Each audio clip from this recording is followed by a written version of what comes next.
Doctor Babasaheb Ambedkar यांचे सहकारी गंगाधर बापूसाहेब सहस्त्रबुद्धे जीवन गौरव सोहळ्याच्या निमित्ताने आलेल्या सर्वांचं मी निळे फुले सभागृहामध्ये हार्दिक स्वागत करतो।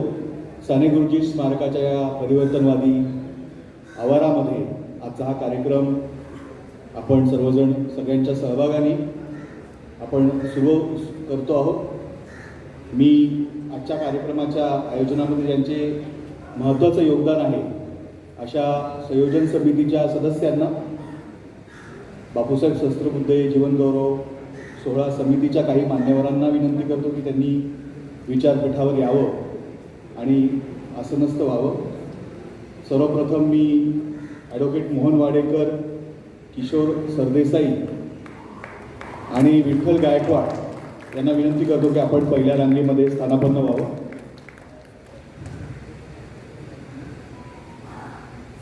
ॲडव्होकेट मोहन वाडेकर सर, किशोर सरदेसाई आणि विठ्ठल गायकवाड आपण पहिल्या रांगेमध्ये स्थानापन्न व्हावं। त्यानंतर दुसऱ्या आणि इतर रांगांमध्ये दीपाली आपटे, ॲडव्होकेट राजश्री अडसूळ मॅडम, प्रशांत केदारी, दत्तात्रय जाधव, माननीय अंजुम इनामदार, दत्ता पाकिरे, ॲडव्होकेट योगेश माकणे, माननीय संदेश दिवेकर, मुकुंद काकडे, इब्राहिम खान, अभिजित राजे भोसले, शाहीर बाबासाहेब जाधव आणि इतर संयोजन समितीच्या सदस्यांना विनंती आहे की आपण विचारपीठावर स्थानापन्न व्हावं। आपण या कार्यक्रमाची सुरुवात ही महामानवांच्या फोटोला पुष्पहार अर्पण करून करणार आहोत। मी राजेश्रीताई आणि मान्यवरांना विनंती करतो, लताताईंना विनंती करतो, विठ्ठल गायकवाडांना विनंती करतो, दीपाली आपटेंना विनंती करतो की महामानवांच्या फोटोला आपण पुष्पहार अर्पण करूया। 200वे जयंती वर्ष हे महात्मा फुले, शिवशाहू फुले आंबेडकर या महामानवांना अभिवादन विजय असो, विजय असो, भारतीय संविधानाचा विजय असो, भारतीय लोकशाहीचा विजय असो, छत्रपती शिवाजी महाराज की जय, राजश्री शाहू महाराज की जय, क्रांती सूर्य महात्मा ज्योतिबा फुलेंचा विजय असो, डॉक्टर बाबासाहेब आंबेडकरांचा विजय असो, भारत रत्न डॉक्टर बाबासाहेब आंबेडकरांचा विजय असो, संविधान जिंदाबाद जिंदाबाद जिंदाबाद, संविधान जिंदाबाद जिंदाबाद जिंदाबाद। सर्वांचा आभार। आणि जगातलं एकमेव असं संविधान आहे ज्याने 75 वर्ष पूर्ण केलेली आहे आणि हे मी म्हणत नाही, ते जागतिक कीर्तीचे घटनातज्ञ डॉक्टर उल्हास बापट म्हणतात की भारत हे जगातलं एकमेव असं राष्ट्र आहे ज्याने एका संविधानाची 75हून अधिक वर्ष पूर्ण केलेली आहे। आणि याचं मुख्य कारण महाडच्या 14 तळ्याच्या सत्याग्रहातनं सामाजिक न्यायाची जी भूमिका संविधानाने घेतली, त्यामुळे संविधानाने हा टप्पा पूर्ण केलेला आहे। आणि संविधान ही एक क्रांती आहे आणि या क्रांतीची सुरुवात 20 मार्च 1927ला बाबासाहेबांच्या नेतृत्वाखाली झालेली आहे। आणि या क्रांतीतनं जे संविधान उभं राहिलं ते आपण आता त्याची प्रास्ताविका वाचणार आहोत। महाडमध्ये बाबासाहेबांनी एका क्रांतीची सुरुवात केली आणि आजच्या कार्यक्रमामध्ये आपण ज्या प्रतिक्रांतीचं म्हणजे मनुस्मृतीचं बाबासाहेबांनी दहन केलं तेही महाडमध्येच केलं। त्यामुळे आमचे काही सहकारी आणि आम्ही सगळेजण मिळून अशी ठिकठिकाणी मागणी करतो आहोत की संयुक्त राष्ट्रसंघ विविध प्रकारचे दिवस साजरे करत असतं, तर आम्ही असं मानतो की 20 मार्चला महाडच्या 14 तळ्याचा सत्याग्रह हा फक्त पाण्यासाठी केलेला लढा नव्हता, तर ती एका क्रांतीची सुरुवात होती। आणि म्हणून 20 मार्च हा दिवस संयुक्त राष्ट्रसंघाने विश्व क्रांती दिवस म्हणून साजरा करावा अशी मागणी आम्ही करतो आहोत। आपण टाळ्या वाजवून त्याला पाठिंबा दिलेलाच आहे। आणि त्याचबरोबर 25 डिसेंबरला बाबासाहेबांनी एका ठिकाणी महाडमध्येच मनुस्मृतीचं दहन केलं आणि बापूसाहेब सहस्त्रबुद्धेंचा त्याच्यामध्ये महत्त्वाचा रोल होता। ज्या जागेवर बाबासाहेबांनी मनुस्मृती जाळली त्या जागेला क्रांतीभूमी असं म्हटलं जातं. म्हणून आपण मुख्यमंत्र्यांकडे अशी मागणी करूया की आता महाडला फक्त महाड न म्हणता क्रांतीभूमी महाड म्हटलं पाहिजे. आणि ही मागणी या निमित्ताने आजच्या कार्यक्रमाच्या निमित्ताने आपण करूया. मी माननीय नगरसेवक आणि काँग्रेस पक्षाचे नेते सुनील शिंदे यांनाही विनंती करतो की आपण स्थानापन्न व्हावं. संदेश दिवेकरांच्या शेजारी आपण स्थानापन्न व्हावं. आणि दयानंद सूर्यवंशी यांना विनंती की आपण दुसऱ्या रांगेमध्ये बसावं. आणि आजच्या या कार्यक्रमाच्या आयोजनामध्ये आम्ही सगळे कार्यकर्ते संस्था संघटना सहभागी झालेलो आहोतच, पण आम्हाला या वास्तूमध्ये बैठकांमध्ये बोलवून या कार्यामध्ये आम्हाला सहभागी करून घेणारी जी प्रमुख मंडळी होती, श्याम निलंगेकर सर आणि लताताई बंडगर. लताताई या खास धाराशिववरून या कार्यक्रमाच्या आयोजनासाठी गेली कित्येक दिवस कष्ट करतायत. संविधानाचा स्वीकार आणि मनुस्मृतीचा धिक्कार हे आपल्या देशातल्या आजच्या वर्तमानाचं वैशिष्ट्य आहे. शैलेंद्र मोरे यांना विनंती की त्यांनी विचारपीठावर सहभागी व्हावं, स्थानापन्न व्हावं. आजच्या कार्यक्रमाच्या आयोजनामध्ये ज्यांचा महत्त्वाचा सहभाग आहे आणि प्रमुख अतिथी म्हणून जे मान्यवर विविध संघटनांचे प्रतिनिधी या ठिकाणी उपस्थित आहेत, त्यापैकी मी ज्या संस्थेच्या प्रांगणामध्ये हा कार्यक्रम होतोय आणि ज्या संस्थेच्या विविध प्रकारच्या मदतीमुळे अनेक परिवर्तनवादी संघटना महाराष्ट्रामध्ये काम करत आहेत, त्या राष्ट्र सेवा दलाच्या दीपाली आपटे यांना अशी विनंती करतो की त्यांनी 3 मिनिटांमध्ये आपलं मनोगत व्यक्त करावं. धन्यवाद संदीप भाऊ.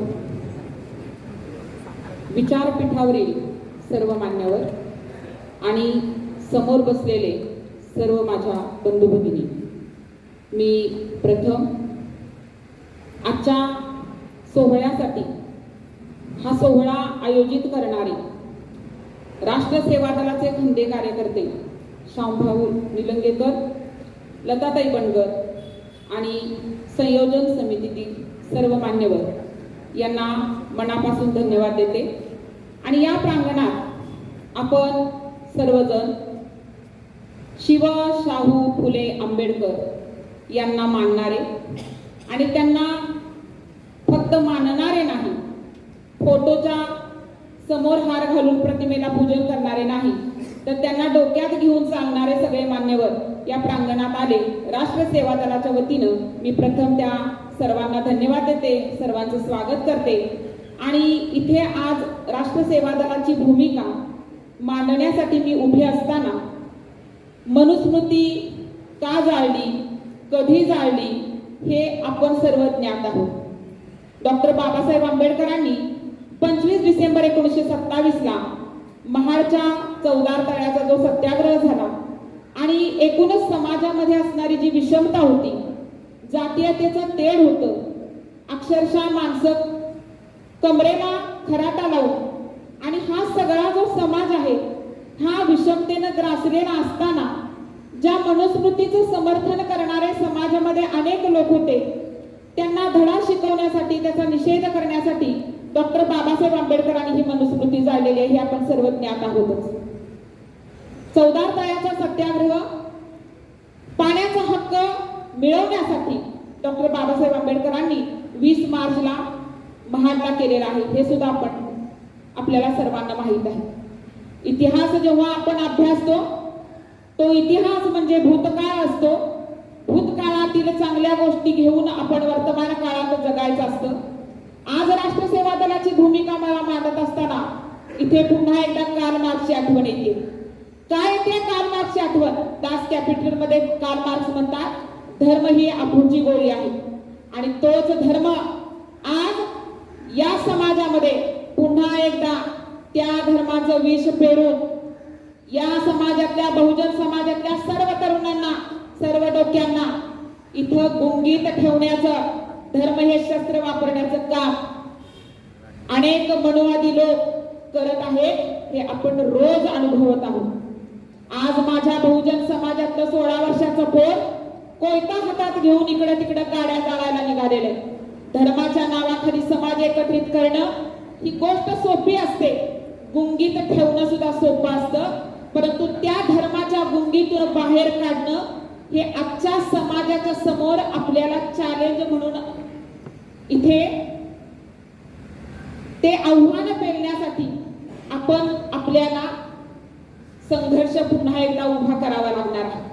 जो संघर्ष राष्ट्र सेवा दलामध्ये एस एम अण्णांनी केला, ज्या बहुजन समाजाला, ज्या दलित समाजाला पर्वतीचं मंदिर खुलं नव्हतं, एस एम अण्णा उभे ठाकले. साने गुरुजी पंढरपूरचं मंदिर खुलं करण्यासाठी उपोषणाला बसले. डॉक्टर बाबा आढाव आयुष्यभर एक गाव एक पाणवठा करण्यासाठी झटले. ही माणसं बांधवांनो, भगिनींनो, तुमच्या माझ्या सानिध्यातली माणसं आहेत. त्यांच्या परिस्पर्शानं आपण इथे उभे आहोत. आज आपल्याला परिस्थिती कठीण आहे, परिस्थिती कठीण आहे, परिस्थिती कठीण आहे. अरे बाबांनो, ही परिस्थिती डॉक्टर बाबासाहेब आंबेडकरांच्या काळात ही सोपी नव्हती, महात्मा फुलेंच्याही काळात सोपी नव्हती आणि शिवाजी महाराजांच्या काळात ही सोपी नव्हती. परिस्थिती ही येत असते, संघर्ष करावा लागत असतो. मला सेवा दलाची भूमिका मांडताना असं वाटतं की आपली जी लेकरं आहेत, या लेकरांचं भवितव्य या देशामध्ये काय आहे? आहेत का त्यांना रोजगार? आहे का त्यांना शिक्षण? आहेत का त्यांना संस्कार? म्हणून आपल्याला आपल्या बहुजन समाजातल्या सगळ्या चळवळींना, सगळ्या पुरोगामी विचाराच्या माणसांना इथं किती मतमतांतर असली तरी आता एक व्हावं लागेल.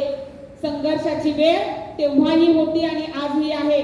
आणि म्हणून मी या सभागृहाला आश्वासित करू इच्छिते की कधीतरी बाबासाहेब येतील, कधीतरी शिवाजी महाराज जन्माला येतील, कधीतरी शाहू महाराज येतील, याची वाट पाहण्यापेक्षा आपल्या डोकीमध्ये तो विचार घेऊन आपण जो जगतो आहोत, तो विचार आपण आजच्या तरुणांना, आजच्या समाजातल्या लहान लेकरांना देण्यासाठी कंबर कसूया, एक मूठ वळूया आणि सर्वांनी मिळून आमचं राष्ट्र सेवा दलाचं जे काम आहे, आम्ही शाखा शिबिरांचा का त्रास धरतो आहोत, तो याचसाठी आहे की तरुण उभे राहिले पाहिजे.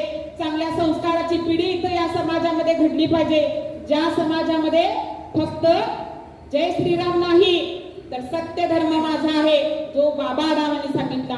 खरा तो एकच धर्म, जगाला प्रेम अर्पावे, ज्या साने गुरुजींनी शिकवण दिली, अशी पिढी आपल्या सर्वांना घडवावी लागेल. सेवा दल ते काम करत आहे. आपल्या सर्वांचं सहकार्य आम्हाला लाभत आहे. सर्वांना मी पुन्हा एकदा धन्यवाद देते आणि थांबते. जय हिंद, जय भारत, जय संविधान, जय जगत.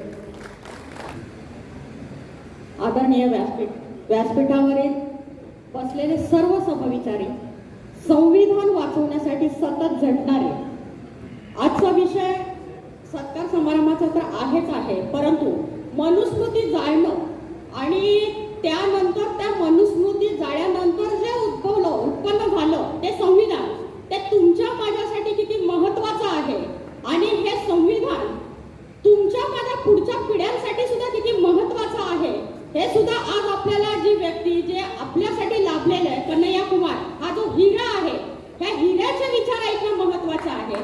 बंधूंनो आणि भगिनींनो, आणि ही संधी तुम्हाला मला जी उपलब्ध करून दिलेली आहे ती या व्यासपीठावरती ज्या ज्या नामवंत व्यक्तींनी किंवा संविधान हे जगवण्यासाठी, टिकवण्यासाठी झटणाऱ्या त्या सर्वांचंच मी मनापासून मातंग एकता आंदोलनातर्फे कौतुक करते. परंतु भारताची एक संविधान मानणारी एक महिला, शिक्षित महिला या नात्याने सुद्धा मी या सर्वांचं कौतुक करते. जास्त काही बोलणार नाही, 3 मिनिटांपेक्षा 1 मिनिटामध्ये मी माझा सार सांगितलेला आहे. संविधान जगलं पाहिजे, टिकलं पाहिजे आणि ह्या संविधानाचा बाबासाहेबांनी म्हटल्याप्रमाणे त्याचा वापर करण्यासाठी 4 चांगली लोके समाजातून निर्माण झाली पाहिजे आणि त्यातून आपल्या संविधानातले आचार विचार सेक्शन सगळ्या पुढच्या पिढीला, भावी पिढीला फलदायी ठरले पाहिजे. एवढी एक अपेक्षा व्यक्त करते. त्यासाठी तुम्ही आणि मी शेवटच्या क्षणापर्यंत आपण जेवढं जमेल तेवढं या संविधानासाठी काम करूया. आज कन्हैया कुमारांचे विचार ऐकले म्हणजे ते इथेच सोडून जाणे नव्हे, तर या विचारांच्या अनुभूतीने आपण पुढे हे संविधानाचं काम असं सातत्याने ओढत नेऊन ते शेवटापर्यंत आपल्या पुढच्या पिढींपर्यंत कसं टिकवलं पाहिजे यासाठी सातत्याने प्रयत्नशील राहू, एवढी ग्वाही देते आणि या ठिकाणी थांबते. धन्यवाद. जय लवजी, जय भीम. आजच्या कार्यक्रमाचे अध्यक्ष सन्माननीय पी.जी. कोळसे साहेब व सर्व सदस्य या सर्वांना नमन करून मी या ठिकाणी माझे विचार मांडत आहे. मुळातच राष्ट्रीय सेवा दलाने आज जी विकृत अशी संस्कृती काही काळापूर्वी आपल्या या भारतीय समाजामध्ये निर्माण झाली होती आणि त्या संस्कृतीला संपवण्याचं मोठं महान कार्य आपले आदरणीय डॉक्टर बाबासाहेब आंबेडकर यांनी त्या मनुस्मृती या पुस्तकाला जाळून केलेलं आहे. आणि ती संस्कृती त्या ठिकाणी संपली. त्यानंतर ती संस्कृती जतन न होता तिचा रास दिवसेंदिवस व्हावा यासाठी आपल्यासारखे समाज बांधव, समविचारी बांधव आपण एकत्रितपणे या व्यासपीठावर जमलेलो आहोत. अनेक जण या चळवळीत बाबासाहेब आंबेडकरांचा विचार घेऊन पुढे जात आहोत. आपल्याला सांगू इच्छितो, संविधानिक हक्कांचा, नीतिमूल्यांचा विचार आपण ज्यावेळेस करतो त्यावेळेस आपल्याला एक बाब समजून घेणं अत्यंत महत्त्वाचं आहे. रिजनल ख्रिश्चन सोसायटीचा एक फाउंडर आणि चेअरमन असल्या कारणामुळे मी या ठिकाणी ख्रिश्चन समाजाचं योगदान या संविधानिकदृष्ट्या किती महत्त्वाचं आहे ते देखील मी या ठिकाणी अधोरेखित करू इच्छितो. महात्मा फुलेजी असतील, डॉक्टर बाबासाहेब आंबेडकर असतील, असे अनेक महापुरुष जे त्या काळी ब्रिटिशकालीन असेल, स्वातंत्र्यपूर्वोत्तर, स्वातंत्र्याच्या अगोदरच्या काळात असेल, त्यांचा संबंध अनेक अधिकाऱ्यांशी, अनेक चांगल्या तत्ववेत्त्यांशी ज्यावेळेस आला त्यावेळेस संविधानिक मूल्य आपल्याला या ठिकाणी समजलेली दिसते. ख्रिश्चन समाजाचं शिक्षण क्षेत्रामध्ये काम अत्यंत नैपुण्यपूर्ण राहिलेलं आहे आणि या त्यांच्या अप्रतिम अशा कार्यामुळे आज आपल्या भारत देशामध्ये एक शिक्षणाचं चांगलं स्तोम पसरलं आणि त्यातूनच अनेक चळवळींचा या ठिकाणी मोठं निर्माण झालेलं आपल्याला या ठिकाणी जाणवतं. समता निष्ठित, मूल्यनिष्ठित असं हे जे संविधान जे आहे ते आपल्याला पाळण्यासाठी इथून पुढच्या काळामध्ये तरुणांची एक चांगली फळी BG कोळसे साहेब असतील, माझे मित्र संदीप बर्वेजे असतील, राष्ट्रीय सेवा दलाचे अनेक पदाधिकारी या ठिकाणी आहेत. त्यानंतर निलंगेकर साहेब देखील आहेत, कन्याकुमार येतील. आता त्या दिवशी त्यांच्या भाषणामध्ये निलंगेकर साहेब म्हणाले की कन्हैया कुमार जे येतात त्यांचे विचार आपण ऐकून सर्वजण आपल्याला प्रेरणा मिळेलच, परंतु आपली या ठिकाणी एक महत्त्वाची उत्तरदायित्वाचं कार्य असं आहे की हे विचार आपल्याला इथून पुढच्या काळामध्ये इतरत्र पसरवायचे, विशेषतः तरुणांच्या हृदयामध्ये हे आपल्याला बसवायचे आहे आणि एक मोठी मुवमेंट इथून पुढच्या काळामध्ये उभी करायची आहे. एवढं बोलून मी या ठिकाणी थांबतो. जय हिंद, जय भारत. जय हिंद, जय संविधान. मंचावर असलेले या सभेचे अध्यक्ष माननीय कोळसे पाटील, आमचे चळवळीतले ज्येष्ठ सहकारी मोहन वाडेकर आणि सगळेच या समितीचे सदस्य, या कार्यक्रमाच्या निमित्तानं आपण सगळेजण जमलेला आहात. या सगळ्यांचं राष्ट्रसेवा दलाच्या प्रांगणात आपल्या सगळ्यांचं स्वागत. खरं तर हा मनुस्मृती धनाचा कार्यक्रम आमचे शामराव निलंगेकर यांनी खूप 15 दिवस मेहनत घेऊन या ठिकाणी केलेला आहे आणि याच्या पाठीमागचा उद्देश असा आहे की आता पुण्यातच का व्हावा, पुण्यात व्हावा. याच्या पाठीमागचं पुणे हे सांस्कृतिक राजधानी आहे आणि पुण्यात जे पिकतं म्हणजे हे केलं जातं ते संपूर्ण महाराष्ट्रात किंवा देशामध्ये सगळीकडे त्याचा प्रोपगंडा होतो आणि म्हणून मनुस्मृतीच्या दहनाच्या सांस्कृतिकचा कार्यक्रम हा पुण्यामध्ये घेण्यासाठी त्याला वेगळं महत्त्व आहे. आणि म्हणून या मनुस्मृतीच्या संदर्भात आपण जे 100 वर्ष आता पूर्ण होत आहेत, या पूर्ण होण्याला आपण सगळेजण तो एक सांस्कृतिक कार्यक्रम साजरा करीत असताना आपल्याला या समोरच्या पुढच्या काळामध्ये आपल्याला त्या निमित्तानं म्हणजे कन्हैया कुमार येथील आपली सभा होऊन जाईल, पण पुढच्या दृष्टीनं पुढच्या काळामध्ये देशामध्ये चाललेलं जे वातावरण आहे, देशामध्ये चाललेला जो अनागोंदी कारभार आहे, म्हणजे इथल्या केंद्रातल्या आणि राज्यातल्या सरकारला महागाईची चिंता, महागाईचं वाटत नाही, नीट पेपरचा घोटाळा आठवत नाही, त्या या सगळ्या जे काही रोजमर्याच्या लोकांच्या ज्या अडचणी आहेत, या अडचणीकडे दुर्लक्ष करून राज्य सरकार आणि केंद्र सरकार आपला कारभार करते आणि आम्ही ते सगळं सहन करतोय. आणि हे सहन का करायचं, आम्ही काल बोलता बोलता आम्ही कोळसे पाटलांना विचारलं की बाबा आपल्याला यातनं पुढं काहीतरी भूमिका घ्यायची आणि म्हणून पुढील भूमिका जी काय असेल सगळ्या आपल्या संघटनांच्या वतीनं आपण ती भूमिका पुढे घेऊन जाणार आहोत या समितीच्या माध्यमातून. आणि पुढचं एक साधारण गप्प बसणं नाही की कुठलं तरी व्यक्त होणं गरजेचं आहे, कारण कुणीतरी वरती काहीतरी करत असते, लढत असते, त्याला साथ देण्याची गरज आहे. आमचे अखिलेश यादव PDAचा नारा देतात, पिछडा, दलित, अल्पसंख्याक आणि आदिवासी या सगळ्यांच्यासाठी काम करणारी आमची समाजवादी पार्टी, आम्ही मनुस्मृतीचा कायमच निषेध करीत आहोत आणि निषेध करणार आहोत. त्याच्या संदर्भात आम्ही कायमच विरोधात सातत्यानं उभे आहोत आणि समाजवादी पार्टीची कायमच भूमिका आहे दलितांना आणि महिलांना कमी लेखणाऱ्या मनुस्मृतीचं निश्चितच धन केलं, त्याच्याबद्दल आम्ही त्याचं समर्थन करतो आणि म्हणून आम्ही समाजवादी पार्टीच्या वतीने या संपूर्ण कार्यक्रमाला पाठिंबा देतो आणि थांबतो. जय हिंद, जय भारत, जय समाज. नमस्कार.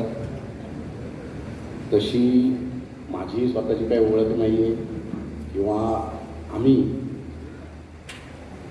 रागाच्या भरात जे काही देशामध्ये चालू आहे त्याला प्रत्युत्तर देण्यासाठी एक पक्षाची स्थापना केली, त्याचं नाव आहे लोकसंघर्ष. ज्योतिषाला व्यक्तीचं भविष्य कळतं, ज्योतिषाला व्यक्तीचं भविष्य कळतं, वकिलाला देशाचं भविष्य कळतं. आज देशामध्ये ज्या प्रकारची अघोषित आणीबाणी आणि असदृश्य म्हणून वावरतोय तो पहिल्यांदा लोकांच्या डोक्यातनं काढला पाहिजे. मला असं वाटतं की मला माहिती असलेला जो इतिहास आहे साधारण 1200च्या काळापासूनचा, म्हणजे ज्ञानेश्वर महाराजांपासून तुकाराम महाराज असले, छत्रपती शिवाजी महाराज असले, डॉक्टर बाबासाहेब आंबेडकर असले, महात्मा गांधी असले किंवा पुढचे अनेक जण असतील, हे सगळे सुधारणावादी बंडखोर होते. आज असा सुधारणावादी बंडखोर जन्माला आलाय का नाही, का इथं फक्त सगळे शेंड जन्माला येत आहेत, याची आम्हाला भीती वाटते. आमच्या समोर येणारी जी पिढी आहे त्या पिढीसमोर जे संकट उभं घातलेलं आहे या मनुवादी सरकारमुळं आज समाज भेदण्याचं, जाती जातींमधली जी एक संतांनी घातलेली चांगली वीर होती ती जे उसवण्याचं काम गेल्या 12-13 वर्षामध्ये नव्हे, गेल्या 70 वर्षामध्ये जाणून बुजून केलं गेलं, त्याचे आज आपल्याला हे परिणाम दिसत आहेत. आणि आपल्याला या सगळ्या विरुद्ध एकजुटीने उभं राहावं लागेल. जेव्हा मला संदीप बर्वेंचा फोन आला की सर आपण अशी अशी सभा घेतोय जिथे परिवर्तनवादी सगळ्या संघटना पक्ष एकत्र येत आहेत, मला म्हणलं मी येणार. आज देशापुढे प्रचंड मोठं संकट उभं राहिलेलं आहे. बघा, आर्थिक संकटातनं जग जातं, वरती येतं, कारण हा बिझनेस आहे. कधीतरी आर्थिक संकट येणार आहे, रिसेशन येणार आहे, परत प्रगती होणार आहे. पण जे सामाजिक संकट हे मनुवाद्यांनी आणलेलं आहे त्याच्यामुळे देश काही वर्षांमध्ये फुटतो का काय अशी भीती मला वाटायला लागलेली आहे. आणि जर का आपल्याला हा देश जो माझा आहे, जो तुमचा आहे, हा जर का एकसंध ठेवायचा असेल तर आपल्याला आता रस्त्यावरती उतरल्याशिवाय पर्याय नाहीये. आज त्यांनी सगळ्या प्रकारच्या टेस्ट करून बघितलेल्या आहेत की समाजामध्ये सुधारणावादी काही नेतृत्व निर्माण होतंय का, समाजामध्ये काही बंडखोर नेतृत्व तयार होतंय का, आणि जो बंडखोरीचा प्रयत्न करतोय त्याच्या मागे वेगवेगळ्या एजन्सीज लावून त्याला आपल्या कबिल्यामध्ये कसं घ्यायचं हे सगळे प्रयत्न त्यांनी केलेले आहेत, सुरू आहेत. आणि म्हणून आज देशाला सगळ्यात जास्त गरज आहे ती एका सुधारणावादी बंडखोर विचारवंताची. आणि आज हा जो मंच आहे, आज जे न्यायमूर्ती बी.जी. कोळसे पाटील इथे आलेले आहेत, कन्हैया कुमारजी इथे आलेले आहेत, ही त्याची सुरुवात आहे. आणि जसं अनेकांनी सांगितलं की जे पुण्यात उगवतं ते सगळ्या जगात उगवतं किंवा खपलं जातं, तर मी आज या व्यासपीठावरनं संपूर्ण देशाला सांगू इच्छितो की इथून पुढे ही परिवर्तनवादी चळवळ चालू राहील, ज्याच्यामध्ये आम्ही खांद्याला खांदा देऊन उभे राहू. जय हिंद, जय भारत.